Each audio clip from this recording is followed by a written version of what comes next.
ঘুণ ধরা পোকা ধরা কিছু পেলে সেগুলোকে আগে ফেলে দিতে হয়। তাহলে যাকে আমরা পরাস্ত করব, তাকেই বগল দাবা করব, সেটা কোনো সুস্থ রাজনীতি হতে পারে না। কোনো সাম্প্রদায়িক দাঙ্গাবাজ, কোনো গুন্ডা বদমাশ মস্তান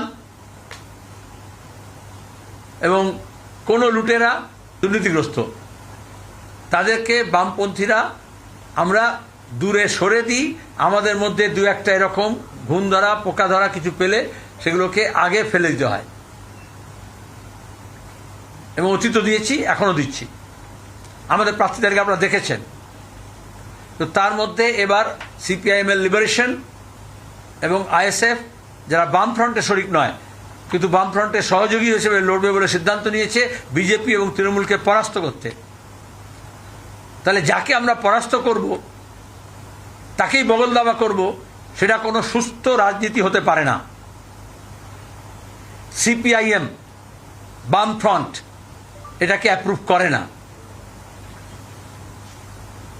কারণ গত 15 বছর ধরে যারা ঘর জ্বালিয়েছে, যারা অফিস জ্বালিয়েছে, যারা মানুষ খুন করেছে, এমনকি পঞ্চায়েত নির্বাচনের সময়ও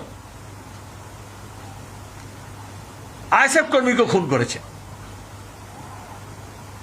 সেখানে আমি মনে করব বামফ্রন্টের কোনো দল যেমন নয়, সেরকম আইএসএফের যারা সমর্থক এবং দরদি আছেন, যারা কষ্ট করে সংগঠন দল গড়ে তুলছেন, নির্বাচনের সময় রাতারাতি মাইগ্রেট করে এক দল থেকে আরেক দলে গিলে তাতে মানুষেরও লাভ হয় না, ভোটারদেরও লাভ হয় না, সেই দলেরও লাভ হয় না।